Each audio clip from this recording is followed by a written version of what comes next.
Okay, we're gonna read the second poem again, the one that's called Her Kind. This time, does anyone want to volunteer to read it so that I don't have to read it? Anyone like reading poetry out loud? Jenny should sing it. I'm singing something. Yeah, sing the Her Kind? It's not a song, but yeah, let's hear your rendition. Why am I singing? I don't know that you were volunteered. Yeah, no, Her Kind. It's sorry, I gave you both 2 pink ones. Yeah, it was my mistake. That's so confusing. I know, I'm sorry. Her kind. Yeah, you want to read it? You want me to stutter? If I can do Sing it. We wanted to sing I like it. to sing. I'm sorry. I don't want to show you guys my voice. Okay. Yeah. Maybe another time. All right. I have gone out of the death switch, haunting the black air, braver at night, dreaming evil. I have done my hitch over the plain houses, light by light. Lonely thing, 12-fingered out of mind. A woman like that is not a woman quite. I have been her kind. I have found the warm caves in the woods, filled them with skillets, carving shelves, closet silks, innumerable goods, fix the suppers for the worms and the elves, whining, rearranging, and disaligned. A woman like that is misunderstood. I have been her kind. I have ridden in your cart, driver, waved my new arms at villages going by, learned the last bright routes. Survivor, where your flames still bite at my thigh and my ribs crack near wheels wind. I think it's wind. Wine. Yeah, Sorry. you're right. I'm dumb. No, you're good. You're not, Jenny. Like that is not a shame. I had a better time. Okay, so you're remembering a little bit of our conversation from last time. We were able to talk about the first stanza a little bit, but let's like review what we were saying. So this idea that this woman has been classified as a witch comes forward in that first stanza.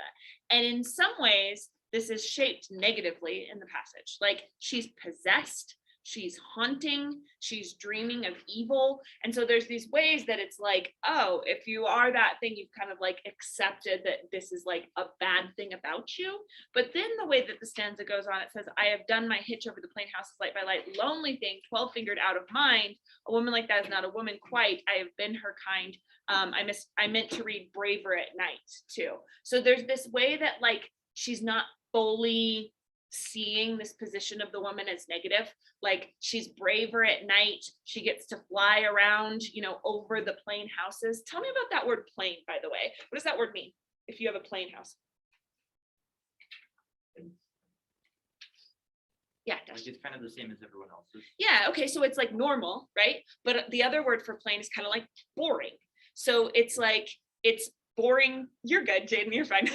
It's boring because normal, right? So here she's representing like the outside world as this boring thing, or this thing that she gets to like fly over.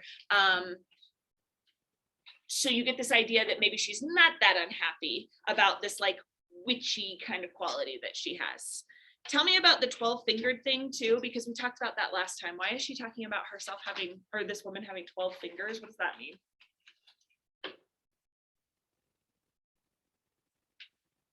Is that what we were talking about last time, like trying to like get to society standards of like beauty that's like unattainable? Yeah, exactly. So it's like a disfigurement to have the extra fingers, right? The extra fingers. So she's not fitting into like the norms of society. Maybe she wouldn't belong then in those plain houses that she is flying above.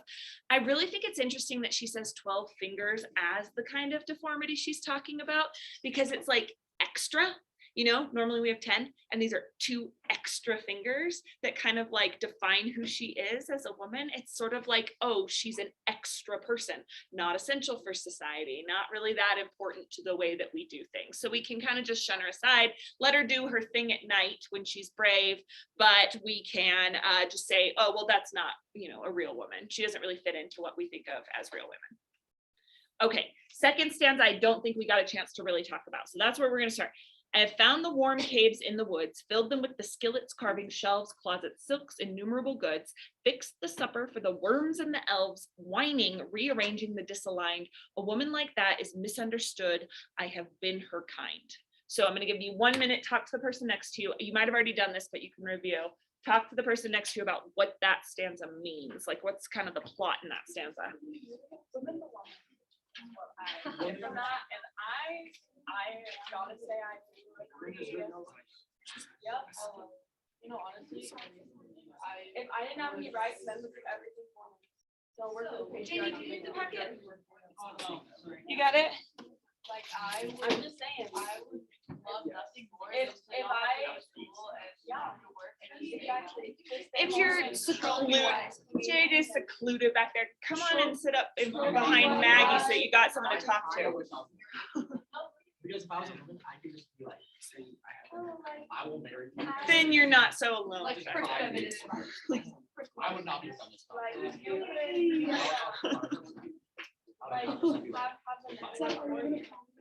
I would be the cutest woman of all time. So I literally marry an athlete. I think you're off topic here. Yeah. No. Is it not off topic? We're talking about how we don't think women should have rights. You don't think so? Yeah. Well, no, we're just saying, like, okay, Don't if I work was a for the woman, system I would instead. be- You would- Work for you. You would trade rights for money. Like what I would do, Yeah. I don't want to work if I don't want college, I just want to stay. At Yeah. shows, it's Like, fun. It's I'm fun. already gonna be, oh my God, what's the word? Like, I'm already gonna be like no, like, no matter what, I'm gonna be discriminated.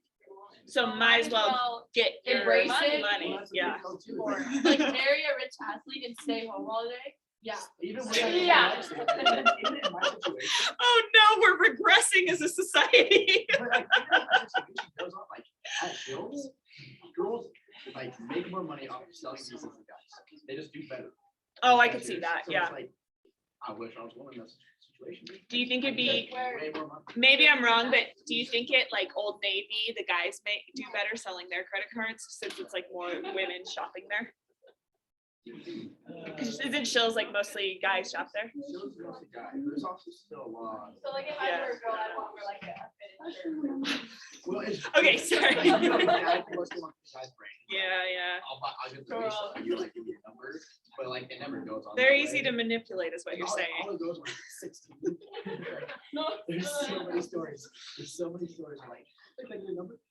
16. Oh gosh. Ugh. All right, let's talk about the second stanza then, which is not really about gold digging, I don't think. It's not gold digging, it's trophy wife. But okay, so yeah, I actually think that's legitimate to like sort of go down that track. Like, why did you start thinking about like trophy wife, marriage, that kind of thing in that stanza? It's kind of talking about like how she's a girl and she's kind of like in the kitchen, like taking care of others. Okay, yes, I think that's it. It's like it's in this domestic space in the kitchen, and so it's like where we associate women being, and then we start to think about what's women's place in a relationship too. Yeah, yeah, Emily. I actually think it's totally different. Jaden, do you have your packet? Okay. The context of who she is, she suffered a lot from depression and postpartum depression. Yeah. And then on the side, it gets her biography and her like birth and death date. Yeah. And you can learn that she committed suicide at age 46. So given her history, I wonder if it's a lot of other mental health struggles, such as like OCD, because it's rearranging, it's, fixing everything. I think that maybe that's something that's causing her to be misunderstood, is those obsessive. That's super interesting. So it's like she's like this collector. Somehow this stanza kind of reminds me of like Ariel in The Little Mermaid, like getting all of these like little pieces of domestic life, like a fork or eyeglass or whatever, and sort of collecting it all together and rearranging it. And I guess you could think of The Little Mermaid being a little bit emotionally unhinged, like in the way that she like attaches so much importance to those objects and how she's interacting with them. So if you look here, I think like the collection of the objects might be okay. It says that the cave is warm. You think about how the collection of these objects is making for like a nicer space, like a kitchen that is actually like usable, because she can use this skillet, one that looks nice because it has silks and closets and shelves and so on. But what is so troubling, I think, to her is the way that when she is rearranging the disaligned, when she's fixing suppers, she's being misunderstood, and it kind of seems like people are whining about it, So it's like the way that people are reacting to what she thinks is important. Yeah. Anything else that stands out to you in that stanza?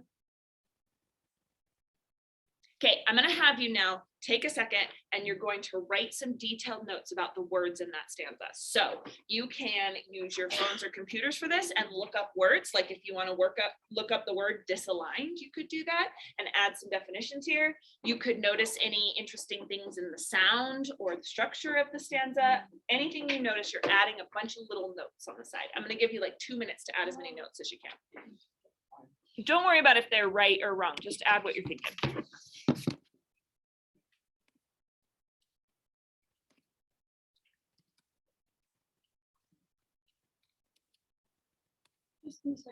Yep.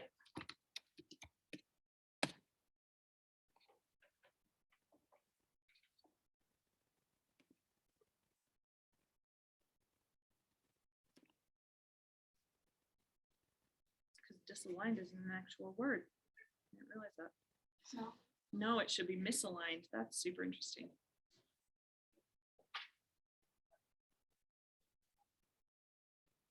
Could I mean it's possible that it's a typo, but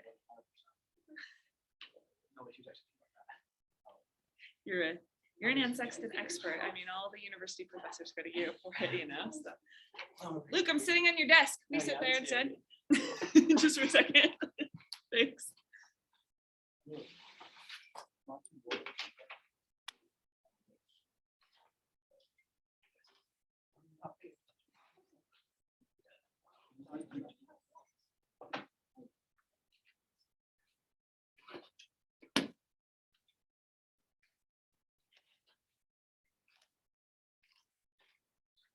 Okay, I'm going to guide you in some of this now, okay? What kind of connotation does warm have? Write it down in there, in that first line.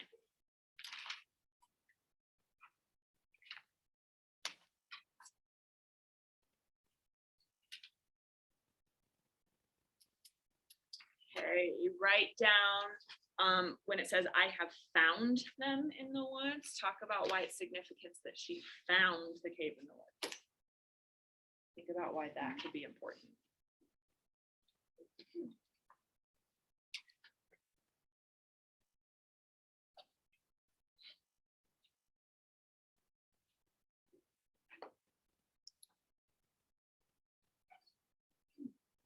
Okay, she doesn't say innumerable objects, she says innumerable goods. Why do you think she uses that word goods instead of objects? Write that down as an annotation.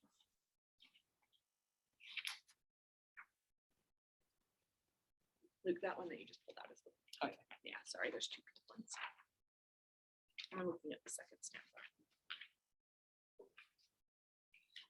Okay, write down the connotations of the word whining. You are going to turn this in, so write these little annotations down.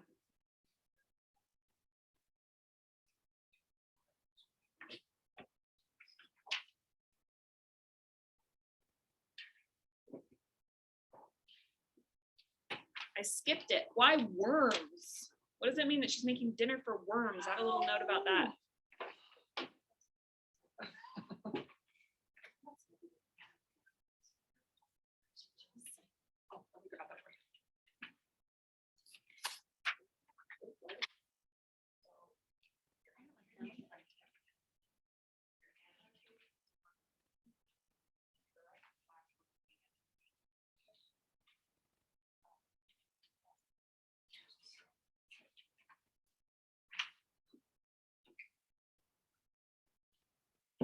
Okay, so that last question was why worms, but I also want to know why elves. What say associations do elves have?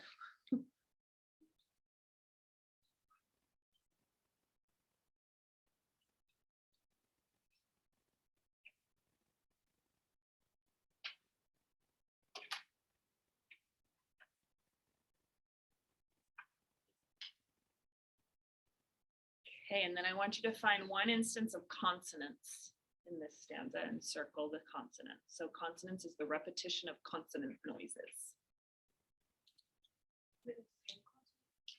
Yeah, so like, okay, I'm gonna give one away, so you gotta find a different one. Warm woods would have consonants because the W is repeating. It's also alliteration, but it's also consonants because it's like, yeah, consonant repeating. if you're finding another one besides that.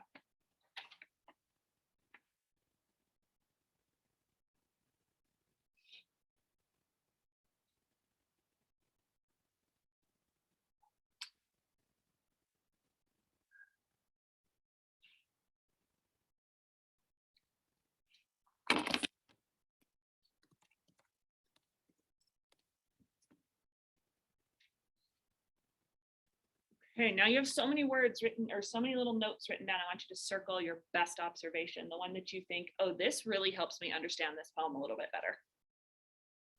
Just circle your note.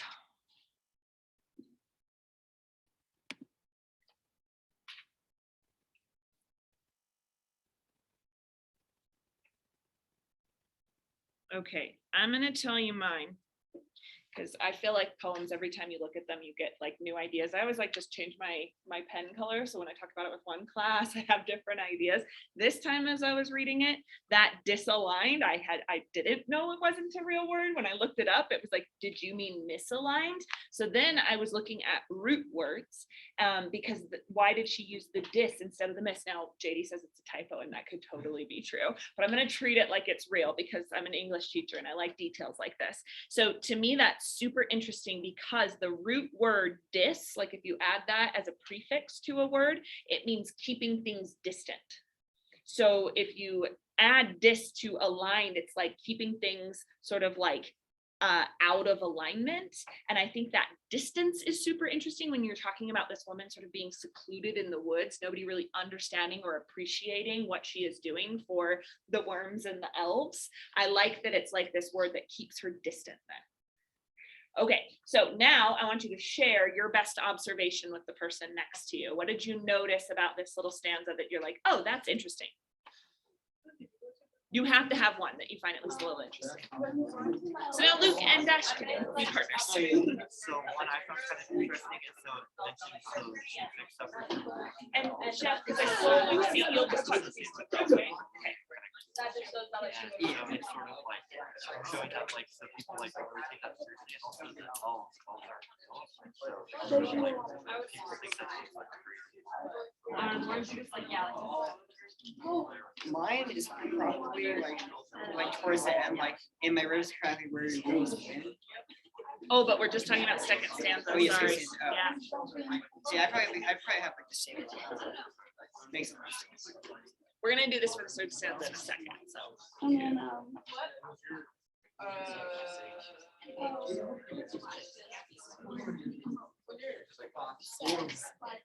Bring back comfort. I'm still very, very disappointed. yeah. I have negative. That's not like, if you know, if I did like a, probably just stay home. I thought it was Yeah, I'm gonna be.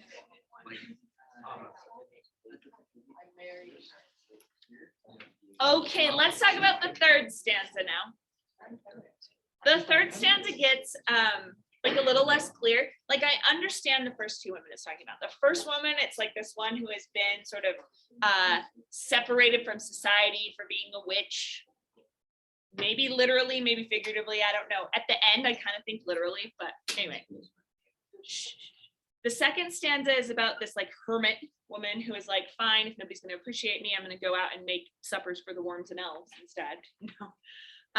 The third stanza kind of goes back and forth with different ideas. So it says, I have ridden in your cart, driver, waved my nude arms at villages going by, learning the last bright routes, survivor where your flames, sorry, I annotated too much. Your flames still bite my thigh and my ribs crack where your wheels wind. A woman like that is not ashamed to die. I have been her kind. So take a minute, discuss with each other. What do you think that last stanza means?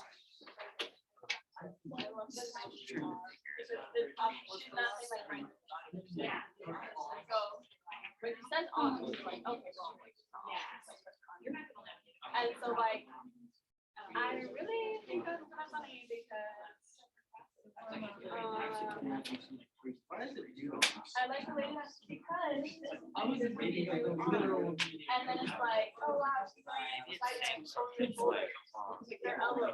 So where you see like, whoa, yeah, not whoa. Shoulder alert. Yeah. It's just like so different from the second Last year's prom Yeah. pictures, and he was like, all of his together. He's like, why are there so many dresses? And he was like dying. I was like, Dad, it's not that bad. So, He's like, yeah. "I'm like, no, that's shit." I'm really showing you guys society. Yeah. I'm really nervous that the croissant I bought is gonna be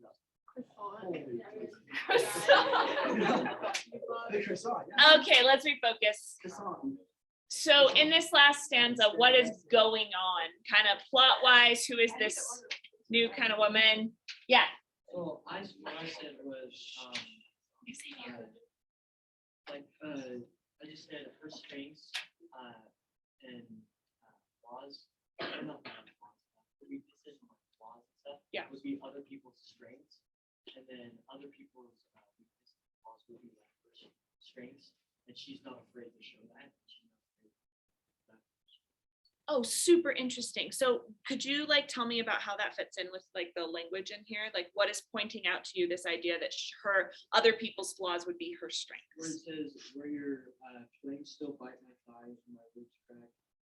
That Yeah. shows like her weaknesses, or them attacking her weaknesses because they're like, oh, I'm better than you. Yeah. And she's like, well, I know that I'm not afraid of my strengths. So.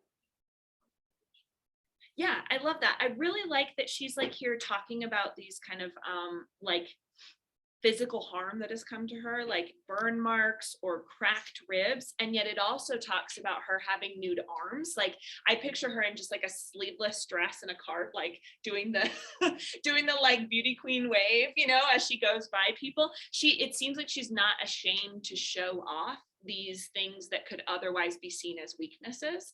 And also the flames in particular, that's where I'm like, she is kind of talking about like witches literally, not just figuratively, because like the reason that witches are burned at the stake, and the reason is because they're seen as too powerful, as unnaturally powerful, right? I mean, that's part of the reason I think that people would persecute witches during back in the day, you know. So here you've got these like flames also as this source of like power to her that she's not ashamed of. Love that comment, Jamie. Yeah, again. I think that like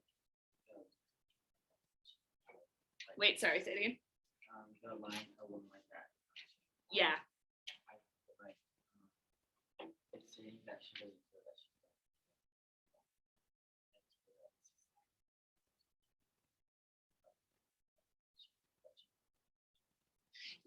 Yeah, and I like that because it's like society who is also like hurting her. It's not just flames bite my thigh, it is your flames bite my thigh, right? It's not just I'm riding in a cart, it's I'm riding in your cart. And this is the one stanza that changes that to your and my, to be like very specific that somebody else is doing them harm. And yet throughout this, where we've talked about her being sort of misunderstood or being pushed out of society, she's still not ashamed of what she has been, and to be like sort of dying as the person that she was. It was a life well lived is kind of the idea. Yeah. I think adding on to that, there's a lot of like the your and I, but the very last line where it says, I have been. Hey, Dan, will you hurt." close that door? I think it implies that she's not alone in this situation or feeling this way, Yes. that many others still with these same things. Totally. And that's a refrain that happens.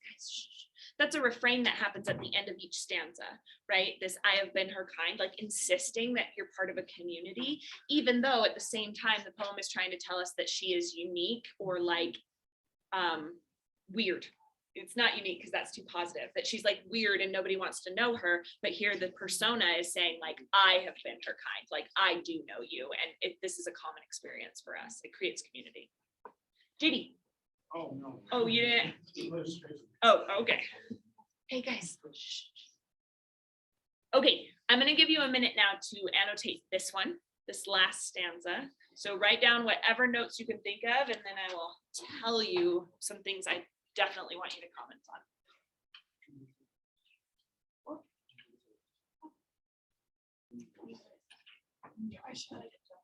I've won my races. You want to lose. What?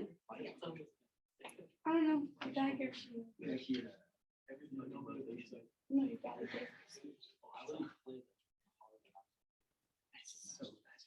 I'm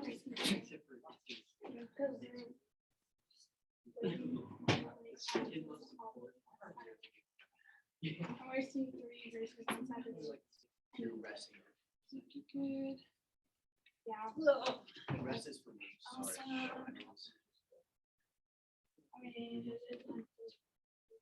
All right, this one's a little bit weird, but she could have said bare arms. I just wave my bare arms. Usually when we're talking about a sleeveless top, like we usually say bare, not nude.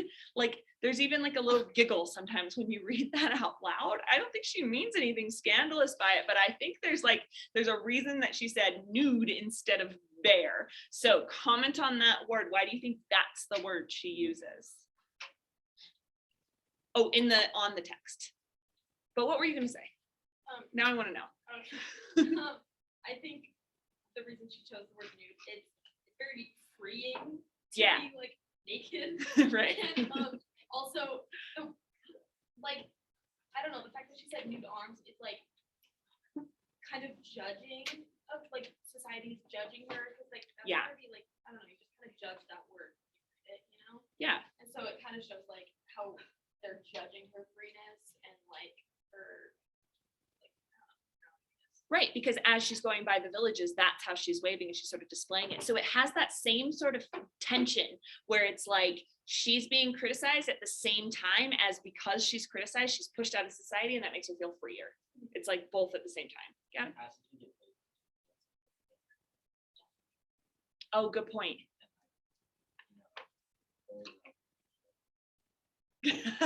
Yeah. Women are often like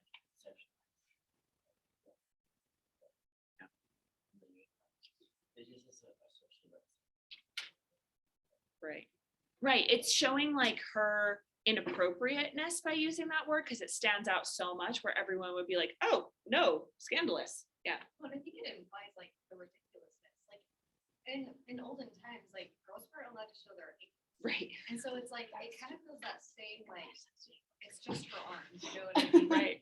Right. Yes. And I think like this is kind of talking about olden times, even though this poem was written in 1960, it's talking about witches, it's talking about hermits in caves. And here it's talking about somebody driving in a cart. So it's almost like this peasant woman, you know? So yeah, I think that's right. It's like, it's such a ridiculous word to attach to arms. Good. Okay. Did you get some of those notes written down for nude? All right, comment on last bright routes. What is that supposed to mean? Comment on your paper. Nice, last bright routes.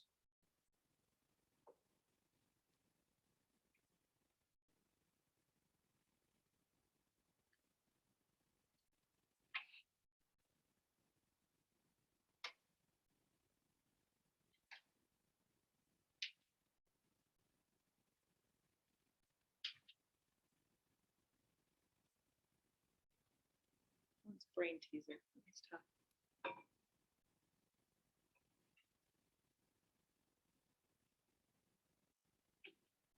We talked about the metaphorical meaning of flames, that it could be like talking about witches being burned at the stake, but let's talk about the physical reality of flames. Why do you think she chose flames as the thing that is hurting her? So write that down. Why flames is the word there? Physical qualities of a burn, maybe you could think of.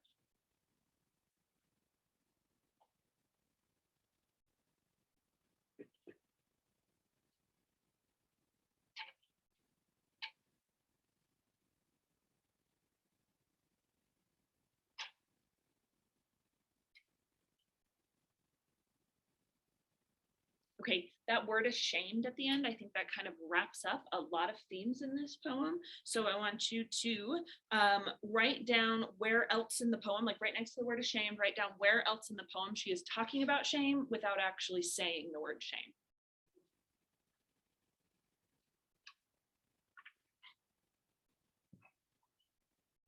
There's a few places that really work for this.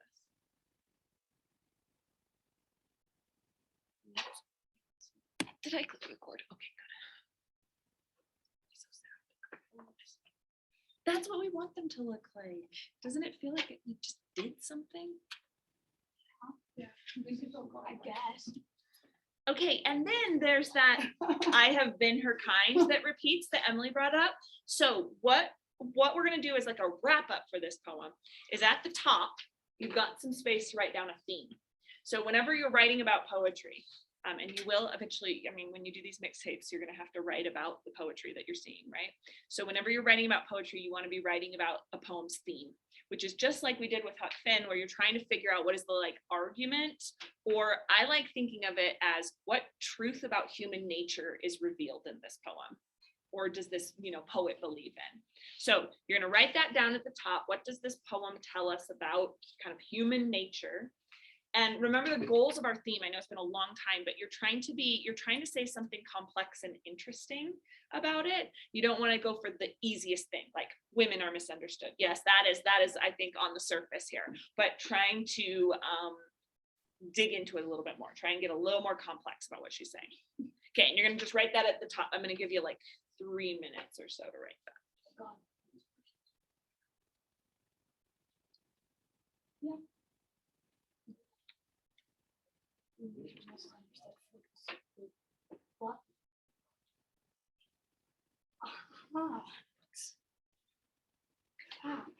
One way to make it complex is to ask why, because I think she has some ideas here about why they're not understood or why they're not appreciated or whatever other things she's saying about them.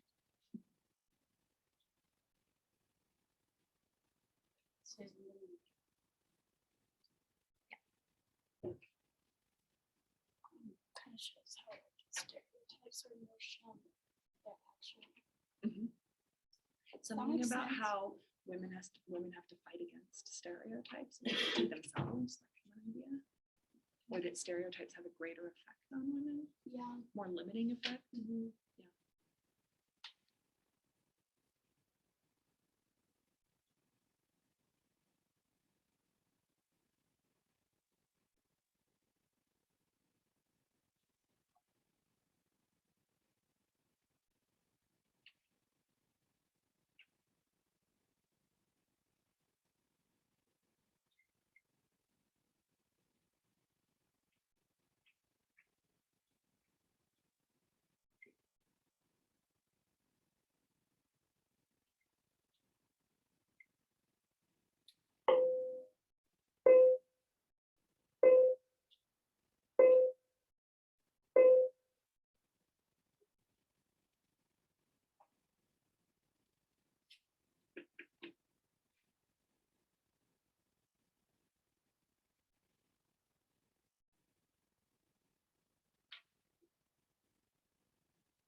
Okay. How many people have their theme? Raise your hand. Another minute or so.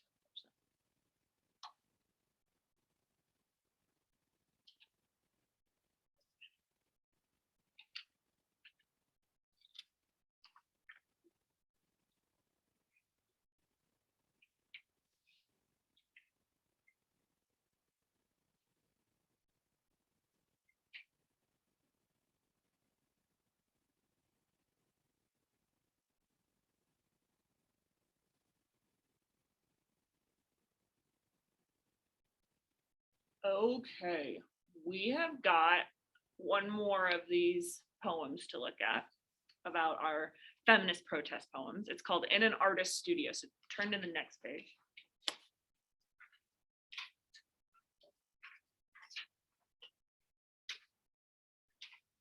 All right, here it is. Feel free to write on this as I talk if you want to. So it's In an Artist Studio by Christina Rosetti. It says, one face looks out from all his canvases. One self-same figure sits or walks or leans. We found her hidden just behind those screens. That mirror gave back all her loveliness. A queen in opal or in ruby dress, a nameless girl in freshest summer greens, a saint, an angel. Every canvas means the same one meaning, neither more or less. He feeds upon her face by day and night, and she with true kind eyes looks back on him, fair as the moon and joyful as the light, not wan with waiting, but with sorrow dim. Not as she is, but was when hope shone bright. Not as she is, but as she fills his dream. Okay, for this one, rather than talk about it as a class, you're going to be doing poetry circles. So look on the next page. You've got the worksheet for it. I'm going to give you the names of your group here in a second. Write down the name of the poem right on that line in an artist's studio. Ooh, I better look up the year. I don't remember.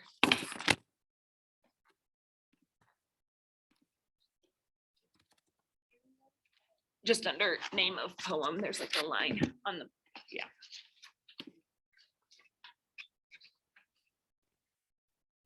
I don't have a year of publication. Quick. She was in her mid-20s, so let's say year of publication is 1855, and put a little about sign of about 1855.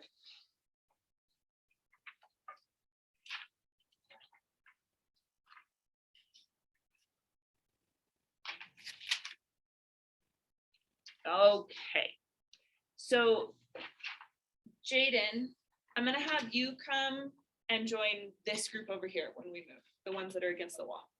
Okay, and then we're pretty divided evenly. So these two rows over here, Emily and now Kendall's row, you guys are a group. Then we've got these, just Jackson in this row, and then this row right here, you guys are a group. You two rows right here are a group. And then this row plus Jaden, you guys are a group. So everybody move your desks so that you're sitting in a little circle.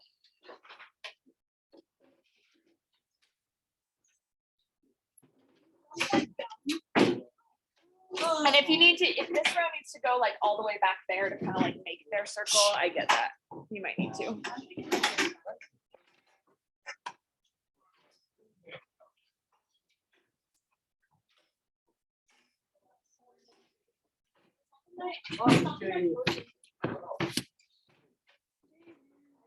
This is kind of a circle.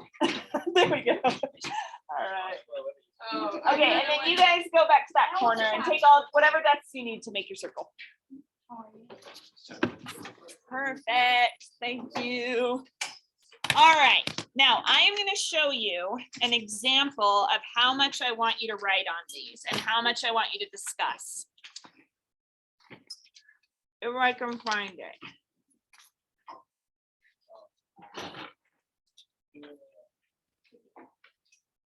There it is. Okay. See here how much I've written? I've written small. If you can't write that small, I understand, but you're trying to get a lot of ideas out on the page. Sorry. Okay, it's like this much. Look how much I've written. Like, so over here, see how much I've written. So much, right? Okay. I don't have that. You do, you can do it. So I wanted to show you that because to get an A on this assignment, you want to write, you know, maybe you can't write this small. Maybe it's like you want to fill up this box, though. You want to write as much as you can. If you write giant and you can't help it, you got to go outside the box to say a little bit more about it, because I want us to like really slowly go through this poem. The same way we just did with Her Kind. We like went through it pretty slowly, right? I'm going to give you at least a half hour to do this assignment where you're going through it very slowly. So for the first couple, I'm going to time you and tell you when you can move on to a new idea. So for discussion point number 1, you are talking about what are your initial impressions of the poem. As the group talks about it, you're just recording, like it doesn't have to be word for word. Don't let it be like, you know, oh, what did you just say? Like, let me get it down specifically. But you're kind of recording the general ideas that people have. And like, if they say something interesting, you're jotting it down, right? And then you're going to, I'm going to pause us after, how much time did I say? 3 minutes. After 3 minutes, I'm going to pause. I'm going to give you a minute to write your own thoughts down in the right-hand column, okay? Okay, so 3 minutes to talk about your initial impressions. Those are just like, did you like it? Did you not? What do you think it's about? And so on. Okay, go ahead.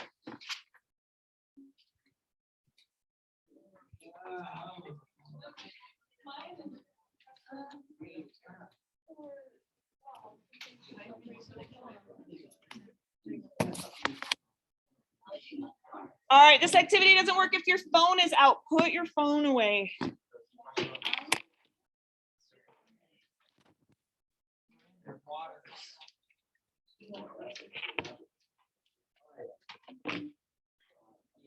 also a stretch, and that's a little bit different.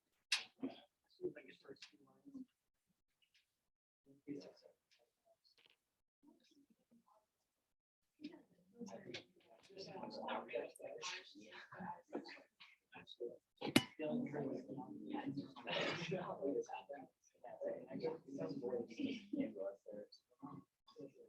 I might write that down, actually. I don't know.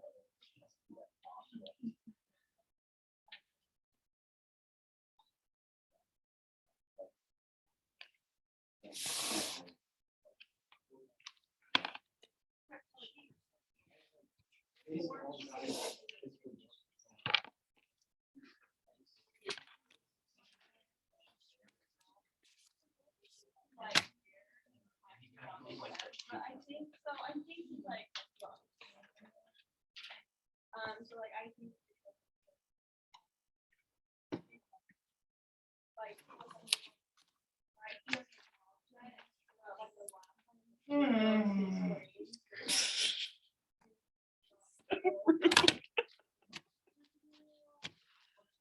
And like I think he feels that.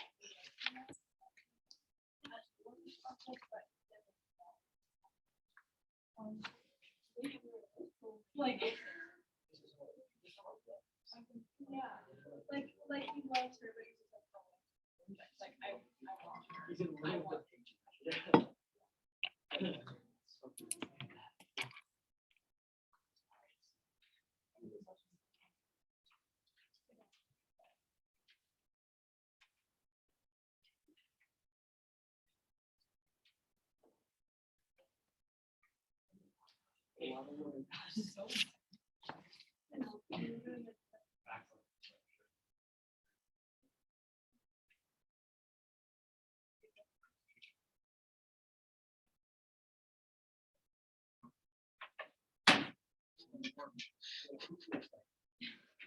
Wow.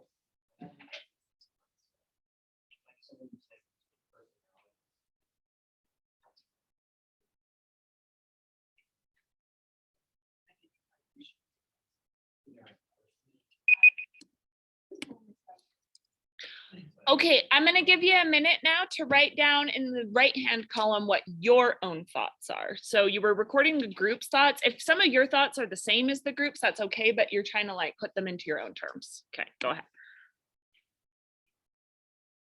It's a little bit like a brainstorming where you're just jotting down all the thoughts you had during the discussion.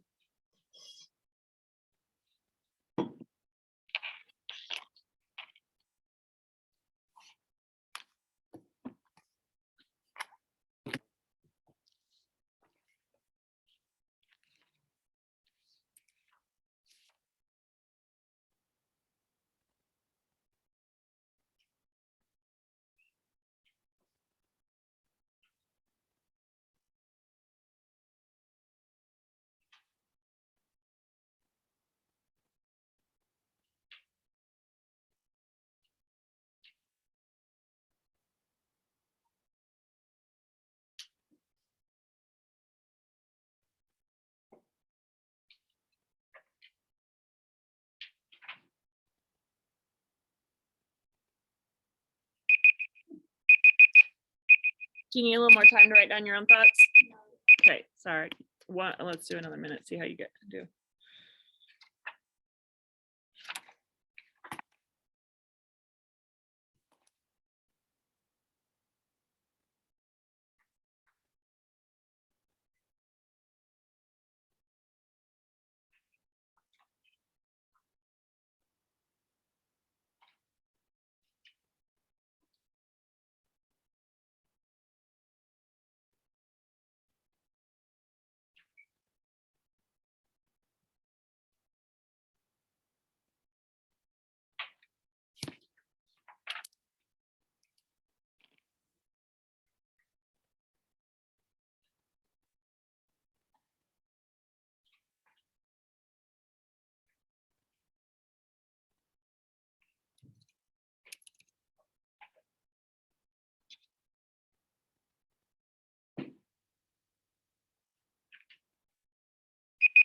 Okay. All right, after talking about your initial thoughts, you probably need a little bit less time to talk about what is actually happening in the poem, but I want you to pay attention to the title of the poem because that gives you a lot of hints about what the poem is actually about. So 2 minutes to just discuss as with your group what you think is happening in the poem. Go ahead.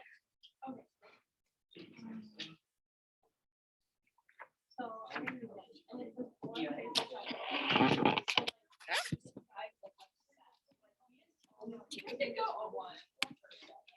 This same girl and it just says like. the same girl.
Okay, before we go any further, well, let me give you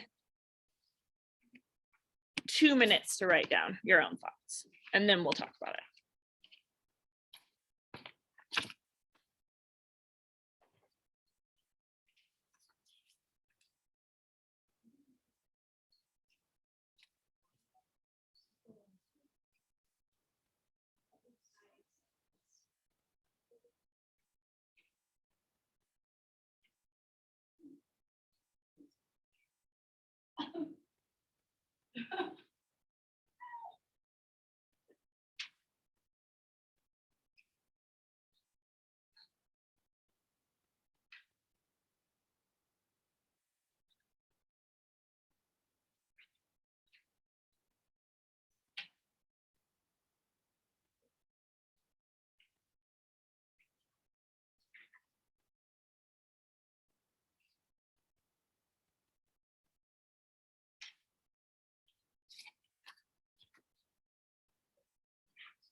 Okay, so what did you guys think this poem is about? Let's just as a class clarify what it's about. Gavin? I think it's like more about like Yes. it displays like displays like being obsessed with like when you see what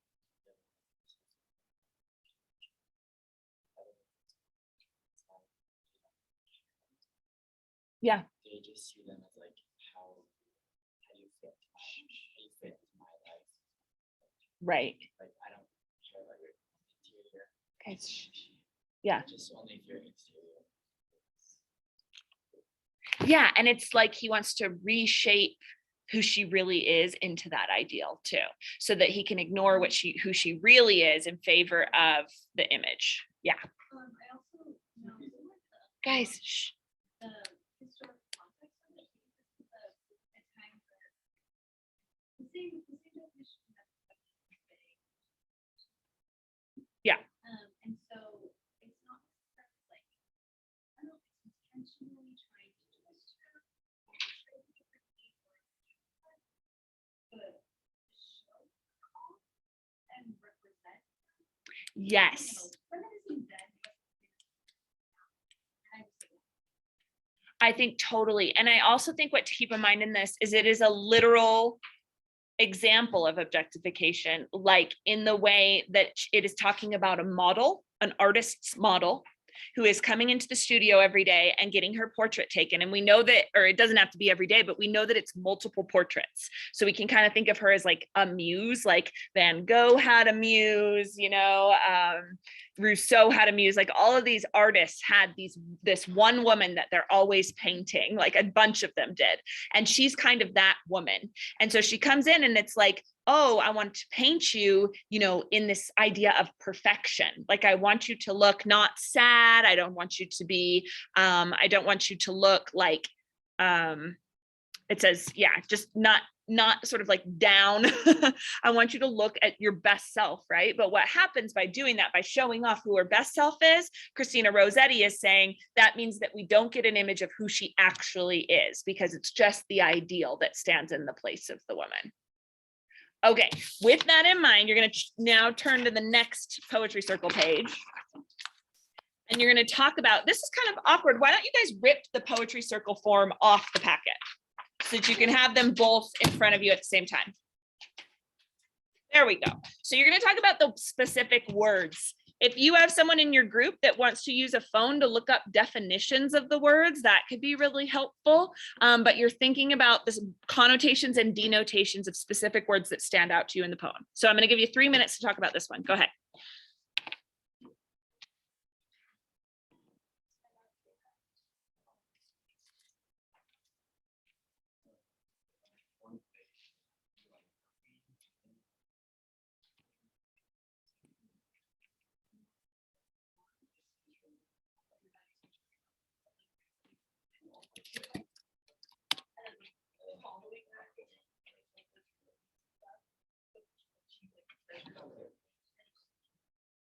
There's the definition up there on the board.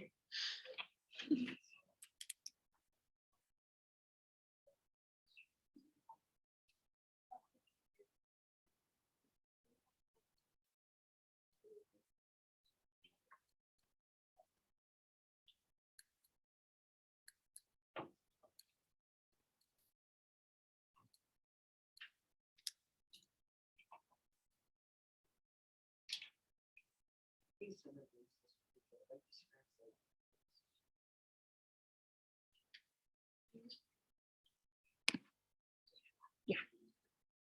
Oh, take the hall pass.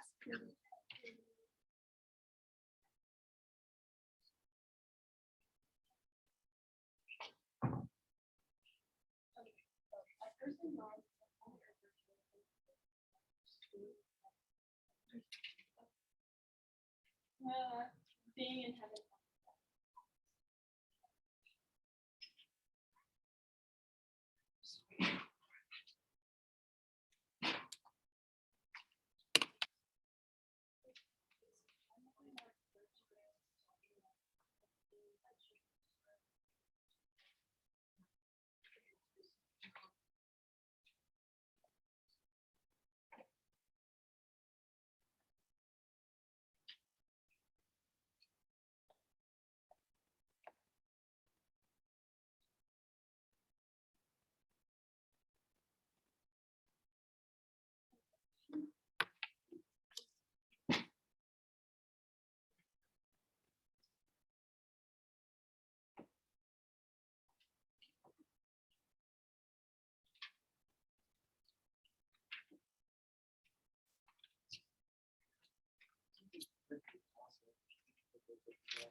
Okay, and then 2 minutes to get your own thoughts written down.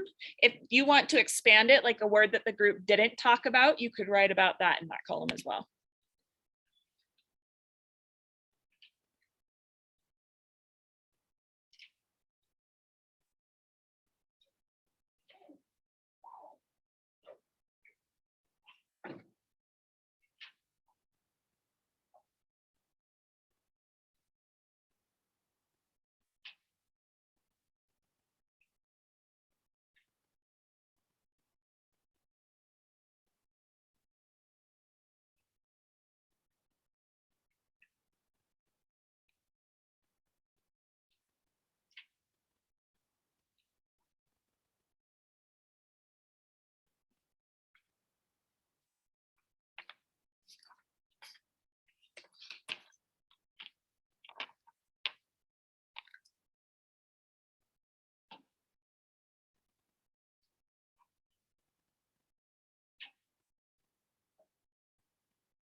Okay, I think you guys get the idea, kind of how much time you should be spending on each question and the level of detail that you can get to. So I'm going to give you 15 more minutes to finish up the poetry circles.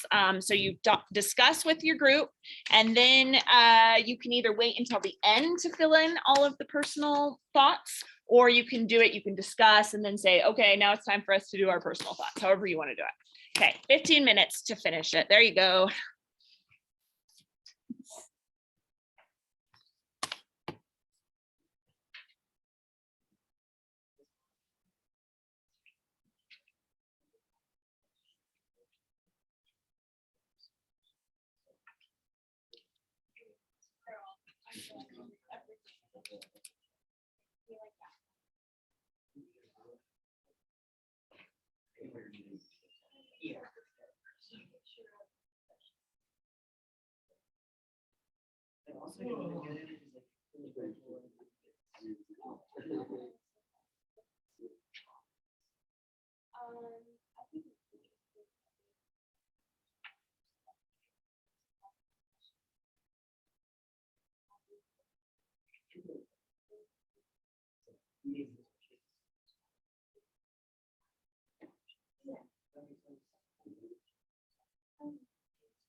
I agree. Right, no, no.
conversation has kind of stopped. Is it because you're doing your personal reflections or is it because it's just stopped?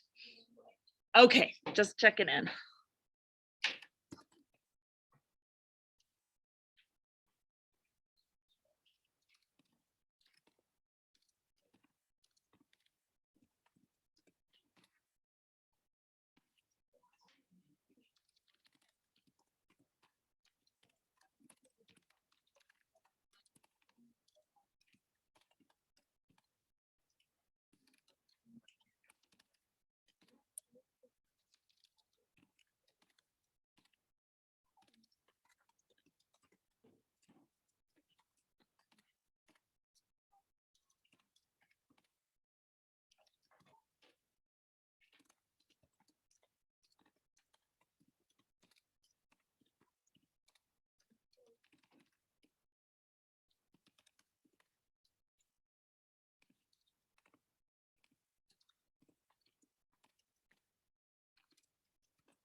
Okay, you have 3 minutes.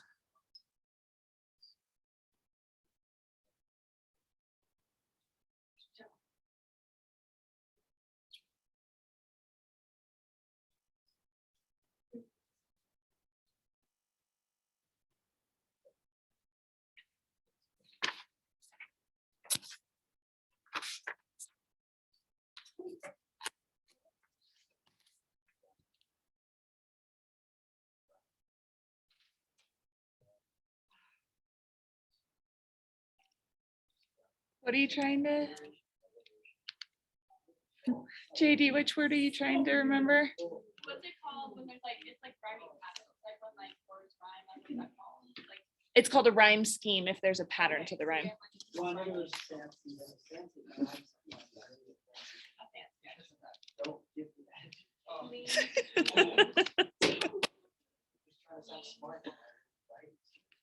Oh, him, them, Every word, every last word. night, light. Yep, so it's jumping ahead, but the way you would describe this is you would do A, B, so lean screens. Well, does it have a rhyme scheme? Let's see. No, it's kind of random, but lean screens, greens.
Okay. How many of you guys finished it? All the way? Okay, awesome. So we're gonna pause that activity here then. And if you weren't able to finish it, then you need to take it home. But otherwise, I'm gonna have you turn it in here in a second. But I want to show you, so you have to write paragraphs on this upcoming mixtape assignment. So I want to show you what, I don't think I'm sharing the right thing. There we go. What those paragraphs can look like. What I wanted to show you here is how you're picking out certain bits of, you'll be doing this for songs, but you're picking out certain bits of the songs to talk about. Now, I wanted to write a very formal paragraph. When you are writing this, just full disclosure, I'm going to be grading you more on your ideas and the complexity of your ideas rather than your paragraph structure. But in order to have good ideas and complex ideas, you actually have to write a full paragraph. You know, sometimes if I tell students, oh, a full paragraph needs to be 8 sentences, sometimes they will write the dinkiest, dumbest sentences just to fulfill that requirement. So I'm not saying a paragraph has to be a certain length. It doesn't have to be this long. I'm just like kind of a wordy person. But you still want to be able to convey good ideas. So it's got to be substantial. So I'm just going to read this to you.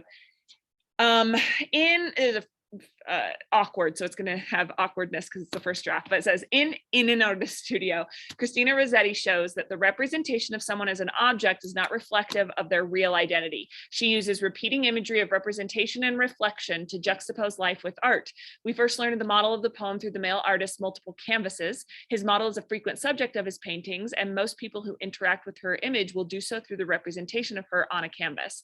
The poem suggests that though we will find the true identity and character of the model when we look behind, poem suggests though that we'll find the true identity when we look behind the screen, referring either to a changing station common in artist studios or through a metaphorical screen that the painting provides, blocking our view of the model.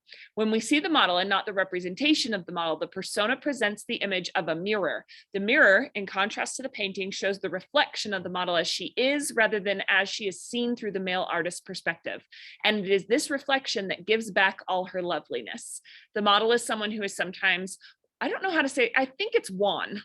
but it could be wan, I'm not sure, with waiting, or sometimes dim with sorrow, but the artist only wants to present her as his dream or ideal.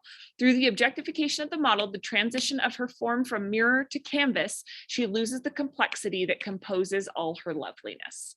So I've focused on one specific part of the poem, this idea of canvas versus mirror, and then I've just expanded on why I think the poem does that.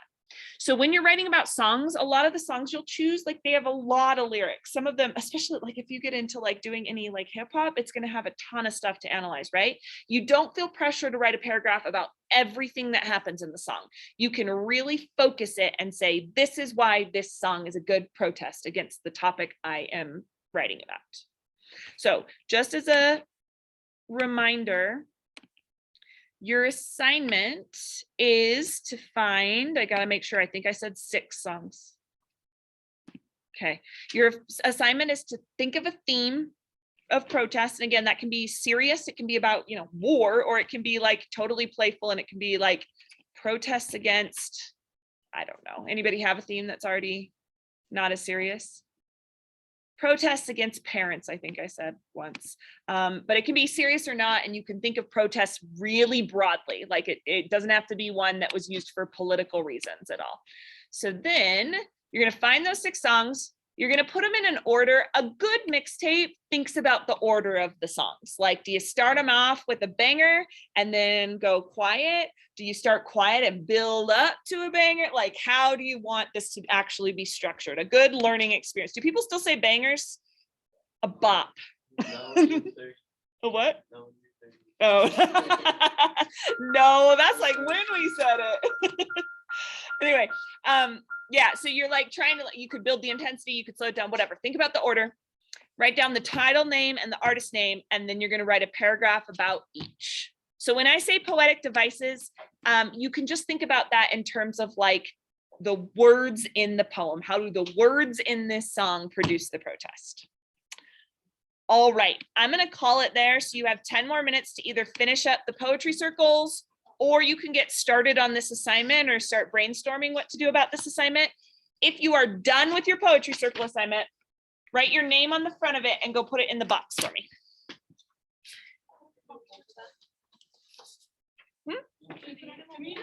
Oh, will you just staple them back together? I know I told you to rip them apart, but here's the stapler for you to staple it back together. I'll put them back over here by the box.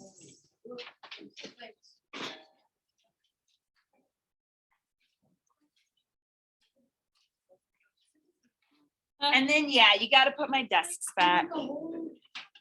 Yeah, the whole packet. Staple it together and go put it in the drawer. Dang it. Loser. Did you staple your paper in front? Whoa.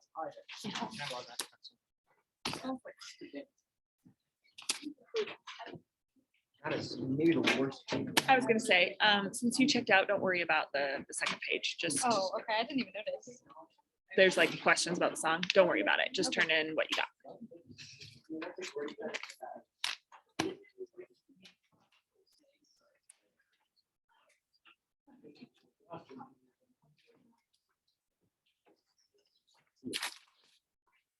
See it.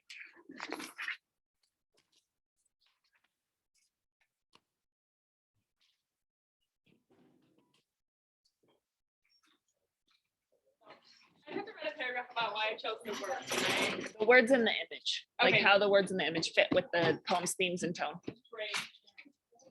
Okay, so that is all if you're working from home.